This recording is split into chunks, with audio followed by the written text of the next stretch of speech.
জুলাই অভ্যুত্থানের বিভীষিকাময় দিন ছিল 2024 সালের 4 আগস্ট। এদিন পুলিশ ও আওয়ামী লীগ নেতাকর্মীদের সঙ্গে আন্দোলনকারীদের সংঘর্ষে নিহত হন শতাধিক মানুষ। নানা উদ্বেগ ও উৎকণ্ঠার মাঝে সন্ধ্যায় মার্চ টু ঢাকা কর্মসূচি একদিন এগিয়ে এনে 5 আগস্ট নির্ধারণ করা হয়, আর তাতেই পতন ঘটে 1.5 যুগের আওয়ামী শাসনের। এ নিয়ে আলোচনা করব। রাজধানীর গুলশান থেকে আছেন জাতীয় নাগরিক পার্টির যুগ্ম সদস্য সচিব আলাউদ্দিন মোহাম্মদ। স্বাগত আপনাকে। জুলাই আন্দোলনের যে ঐক্য তৈরি হয়েছিল আজ 2 বছর পার হতে চলছে, ঠিক তা কতটা অটুট আছে? আপনাকে ধন্যবাদ।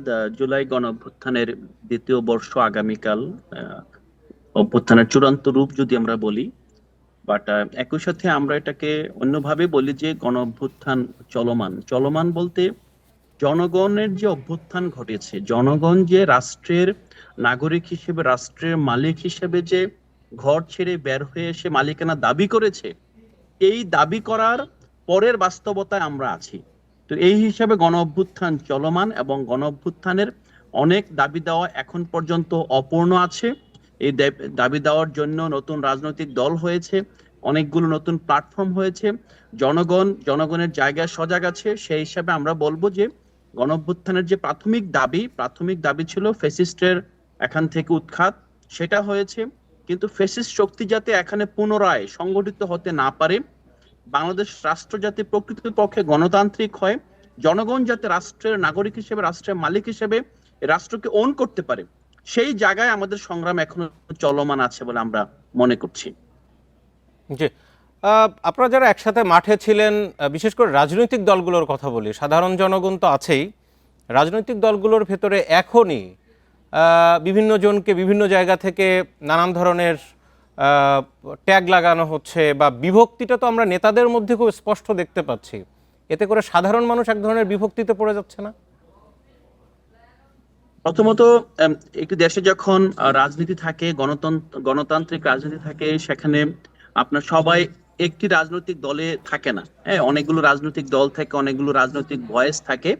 তো সেই প্রেক্ষাপটে আমরা এখানে যেটা বলবো যে আপনার এখানে বিশেষ করে নির্বাচনকে কেন্দ্র করে এবং নির্বাচনের পরে বাস্তবতায় রাজনৈতিক দলগুলোর মধ্যে মতবিরোধ তৈরি হচ্ছে।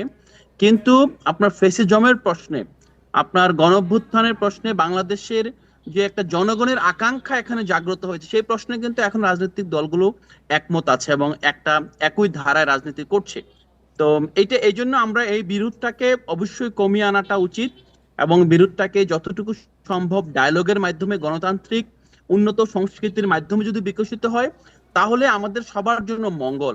কিন্তু এই বিরোধটাকে একেবারেই যে সব গেল গেল এরকম বলো আমরা আমরা বলতে চাই না। কারণ আমাদের কিছু জায়গায় ঐকমত থাকবে, আমাদের আধিপত্যবাদ বিরোধী নীতিতে ঐকমত থাকবে, গণতন্ত্র পুনরুদ্ধারের প্রশ্ন ঐকমত্য থাকবে, সংস্কারের প্রশ্ন ঐকমত্য থাকবে, আমাদের এখানে গণতান্ত্রিক প্রতিষ্ঠানগুলোকে পুনর্গঠনের প্রশ্ন ঐকমত্য থাকবে। কিন্তু একই সাথে আবার যখন ক্ষমতা রাজনীতিতে ক্ষমতার ভাগাভাগি কিন্তু কিংবা বিভিন্ন আদর্শিক যে দ্বন্দ্ব, এই দ্বন্দ্বের জায়গায় তো আসলে এখানে একটা ফারাক থেকেই যাবে। সো এই দ্বন্দ্বের মাধ্যমে কিন্তু সমাজে এগিয়ে যায়, এটাকে কিন্তু আমরা আসলে নিরসন করতে পারবো না। দ্বন্দ্বটাকে সহিংসতা মুক্ত করা এবং দ্বন্দ্বকে ডায়লগে রূপান্তর করা, এটা হলো এই মুহূর্তে বাংলাদেশের আমাদের এখন চ্যালেঞ্জ। জি, মিস্টার আলাউদ্দিন, আমরা বিশেষ করে আন্দোলনের সময় একরকম, পরবর্তীতে অন্তর্বর্তীকালীন সরকার গেল এবং এখন একটি রাজনৈতিক নির্বাচিত দল তারা ক্ষমতায় রয়েছে। একটু জানতে চাই, এর আগে যে সরকার, বিগত আওয়ামী লীগ সরকারের সময় যেই ধরনের নাগরিকদের যে প্রত্যাশা ছিল, যে ভোগান্তি ছিল, যা যা ছিল, জুলাইয়ের পরবর্তীতে এখন এসে সেইখানের আসলে পরিবর্তনটা কি? প্রথমত আপনি খেয়াল করলে দেখবেন যে দৃশ্য তো খুব বেশি পরিবর্তন দেখা যাচ্ছে না। কিন্তু একই সাথে আরেকটা বিষয় বুঝতে হবে, এই রাষ্ট্রের যে মেরুদণ্ড, রাষ্ট্রের যে ভিত্তি, এই ভিত্তিটা কিন্তু গত ফ্যাসিস্ট আমলে দুর্বল হয়েছে। আমাদের ব্যাংকগুলো খালি হয়ে গিয়েছে, আমাদেরকে এমন পরিমাণ বৈদেশিক আপনার ঋণে আবদ্ধ করা হয়েছে। আপনার এখন আমাদের বাজেটের একটা বড় অংশ চলে যায় শুধুমাত্র ঋণের সুদ পরিশোধে। পাশাপাশি যেই প্রতিষ্ঠানগুলো জনকল্যাণে কাজ করার কথা ছিল, সেই প্রতিষ্ঠানগুলো কিন্তু ফাংশন করছে না। তো আমি বলবো যে হ্যাঁ, পরিবর্তন দেখা যাচ্ছে না, এটা সত্য। কিন্তু একই সাথে এটাও সত্য যে এই পরিবর্তনটা দৃশ্যমান হতে সময় লাগবে। এটা যে কোনো সরকারে এখন আসুক না কেন, এই সরকারের জন্য এটা একটা চ্যালেঞ্জ হলো সেই যে ভঙ্গুর রাষ্ট্র ব্যবস্থা সেইটা থেকে একটা স্বাভাবিক অবস্থায় ফিরিয়ে নিয়ে আসা। স্বাভাবিক অবস্থায় যাওয়ার পর তখন আমরাকে এর পরের ধাপে যেতে পারবো। সো আমি অবশ্যই বলবো যে এটা একটা প্রিকন্ডিশনস আছে যে আমাদেরকে একটা খাত থেকে উঠে দাঁড়াতে হবে।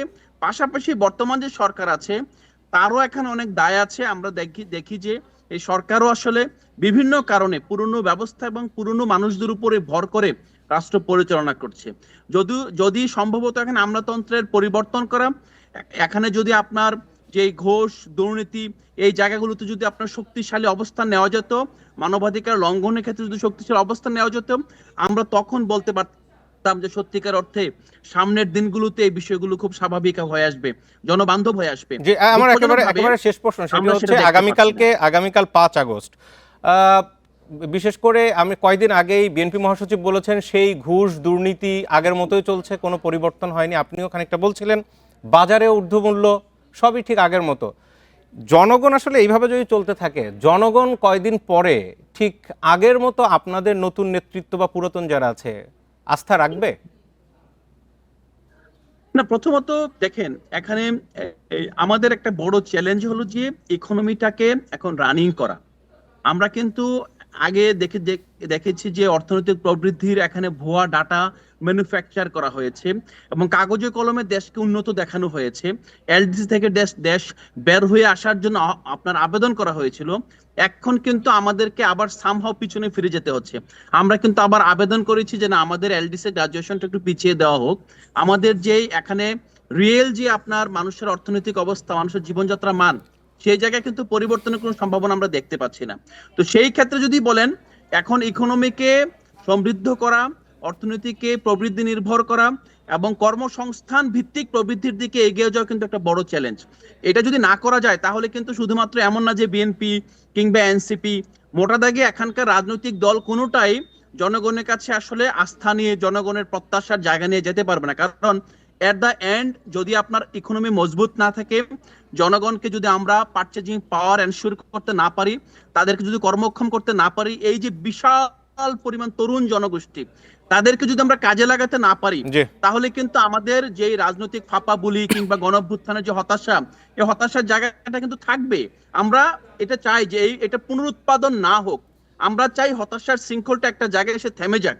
আমরা জি যেই রাজনৈতিক সমঝোতার কথা বলছি, রাজনৈতিক আপনার নতুন সেটেলমেন্টের কথা বলছি, এটার মুদ্রা কথাই কিন্তু জনগণকে জনসম্পদে রূপান্তর করা।